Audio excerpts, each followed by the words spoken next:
is Gabriel Makati. I'm currently an 8th grade member of the Wolfpack CubeSat development team.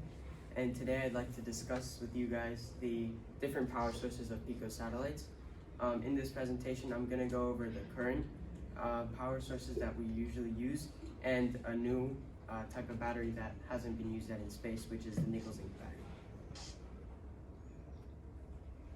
Alright, so to give you a little bit of background on Pico satellites, Pico satellites are smaller satellites, and they have been used in many different domains such as scientific, educational, and commercial. Now, the reason why Pico satellites are so popular is because of their miniature size, as many presenters have explained in the past. Their miniature size allows them to be at a much lower cost compared to large satellites that could take hundreds of thousands or even millions of dollars to design, build, launch, and fly in space. Now, this presentation, like I said earlier, is going to focus on nickel-zinc batteries. Alright, so the current power sources that are used in Pico satellites are lithium-ion batteries and nickel-cadmium. Now, in the past, these batteries have proven to be reliable, yet there still are some problems with them. For nickel-cadmium, it's the environmental concerns with the materials needed to create these batteries. When they're being disposed, they are not very environmentally friendly. And with lithium-ion, the problem is the cost. With the metals of lithium-ion becoming more and more rare, that's going to increase the price of these batteries. Not only this, but nickel-zinc batteries have proven on Earth to perform at the same level, if not at a better level than these two battery sources. So what's to say they can't do the same in space? Alright, so now I'd like to go a little bit more in-depth on the nickel-zinc batteries. So the role of the anode in the nickel-zinc acts as a crucible for zinc, and this allows for the oxidation process to start, and this creates it allows electrons to be released from where they are. This starts the electrochemical cycle that allows for nickel-zinc batteries to create energy. On the other side, the cathode allows for nickel oxide to start the process of reduction. This completes the electrochemical reactions in the battery and allows nickel-zinc to have a higher power density or higher energy density and a larger discharge rate than lithium-ion and nickel-cadmium batteries. Alright, to understand why I think nickel-zinc batteries would be great for Pico satellites, we need to understand Pico satellite power requirements. So there are many different purposes for Pico satellites, and these different purposes require different amounts of energy. Now, like I said earlier, scientific missions, communication-oriented missions, and Earth observation missions are a few of these, and each requires a different amount of energy. So if there needs to be a lot of energy at once, or a tiny amount of energy over a longer period of time, the battery or the EPS system, electrical power system, has to be able to provide for that. And this is exactly what nickel-zinc can do. Now, one way that we can also ensure that this will happen is to create simulated mission scenarios on Earth before we send it into space. Alright, so moving on to feasibility analysis of nickel-zinc in space. So one of the big things in Pico satellites is instantaneous power delivery capabilities, and nickel-zinc has this ability. It can perform that task better than lithium-ion and nickel-cadmium on Earth. Another thing is the discharge characteristics, which is how fast it can discharge or how much it can discharge, which is also one of the strengths of nickel-zinc, which makes it a perfect option for Pico satellites. Now, once again, simulated mission scenarios on Earth will allow us to see if the cycle rate or how long the battery can survive.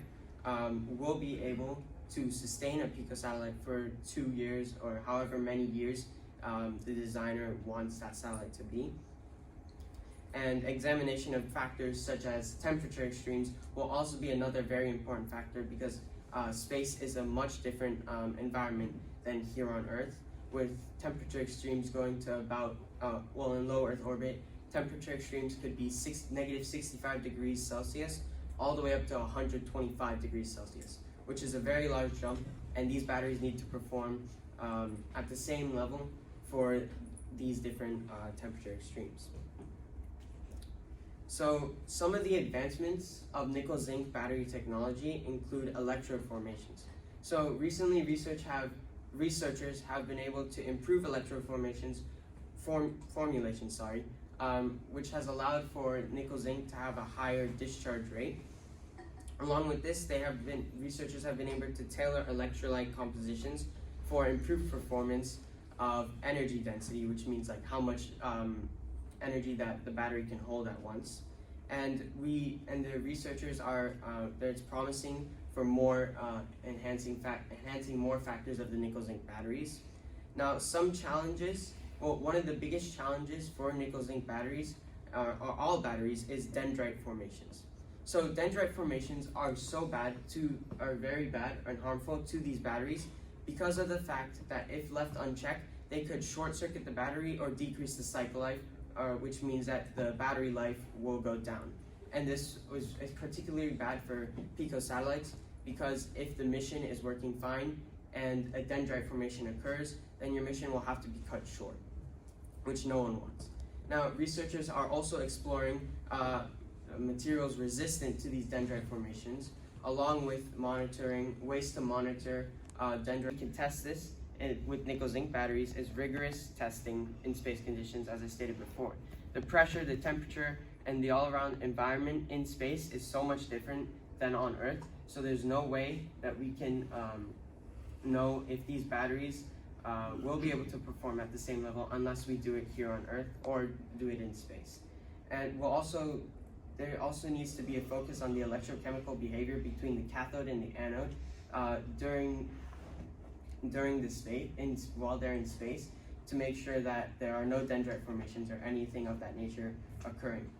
Now, another thing is studying the charge and discharge cycles, or the cycle life, to make sure that that isn't cut short while being in a space environment, along with temperature being another main factor. Now, understanding these the failures of nickel zinc will allow us to not only fix them, but to optimize them even further. A pivotal role, another thing that needs to be considered, is the weight and size considerations of nickel zinc. So picosatellites, as I explained before, are a very small satellite. So you need to make sure that you are using the space as efficiently as you can. Now, different picosatellites with different missions will require different amounts of power. But these nickel zinc batteries, for missions that they require to be much smaller, need to be able to provide the right amount of power. So a cost-benefit analysis. So beyond manufacturing cost to integration, we need to make sure, beyond manufacturing cost, integration cost is also a very important thing. Now, compared to lithium-ion and nickel-cadmium batteries, these batteries are much more cost-efficient because the metals needed to create them are much more abundant on Earth. So it's going to be easier to create these batteries and utilize them in space.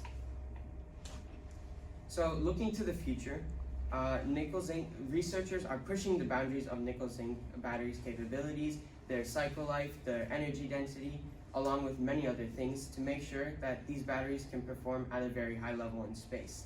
Now, some transformative breakthroughs are advanced engineering solutions to increase energy density compared to lithium-ion and nickel-cadmium, along with contributing to broader knowledge in the space exploration industry as a whole. So, to conclude, nickel zinc shows a promising avenue for future space usage. They're very environmentally friendly and have the ability to perform at a much higher level than the current batteries, which are lithium-ion and nickel-cadmium. Now, we do need to acknowledge the different challenges that may arise when we utilize them in space. Nuances in electrochemical behavior, or if the electrochemical behavior is different on Earth than in space, we will need to be able to fix those problems, along with the ongoing quest of optimal space and size considerations, which will be more so on the designer of the CubeSat and their mission. But one of the biggest things that we need to consider is the dendrite formations, which could reduce the cycle life or render the whole CubeSat useless. Thank you for listening to my presentation, and I'm now ready if you guys want to ask any questions.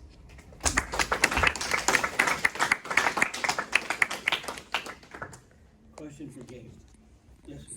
So in your presentation, you addressed ground testing for these batteries before they're actually launched. I was just wondering like what this would look like. So vibration testing for like when the rocket will take off, temperature testing, pressure testing, because the pressure isn't always the same in space, and I'm not completely sure of all the conditions or tests, but those are just a few today. Okay. Can I ask like a follow-up question? Or should I wait and then come back? Is it a quick one? Yeah. Go ahead. So then also, you like mentioned how we don't know if they'll act differently in space. Have you ever considered using like a high altitude balloon to test this? Yeah, that could be. This is currently in the theoretical, more so stage. I myself have started to do some testing. I used dry ice to simulate like an extreme temperature.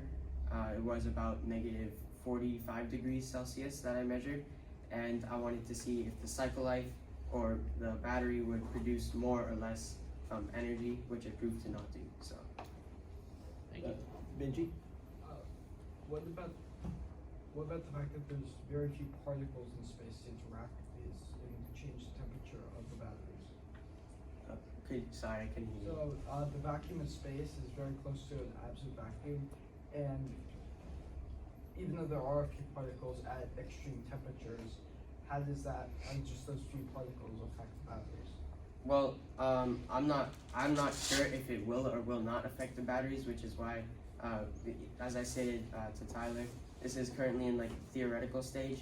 I need to do some more testing to see if that will affect or not affect. Benji, I think if I understand what you're saying, there are big temperature swings in a vacuum. It's just that there's not conduction or convection, right? It's all radiation. Either radiation striking your battery or your battery emitting radiation, but you can get extreme temperature swings with your spacecraft batteries as a result of just them running, right? Them discharging. So, one last question for Mr. Gay. Yes, sir. Yes, I was just curious if you had any thoughts on the impact of zero gravity on dendrite formation. Ooh. I'm not an expert on the dendrite formations within nickel zinc batteries.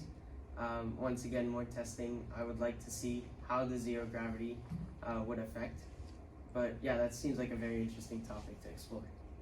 I think what you're saying is cut away a payload from a high altitude balloon and get free fall data. Potentially, it depends on how long. I don't know how long dendrite formation takes. So, yeah. Thank you. That's a good idea. All right. Thank you, Gabe.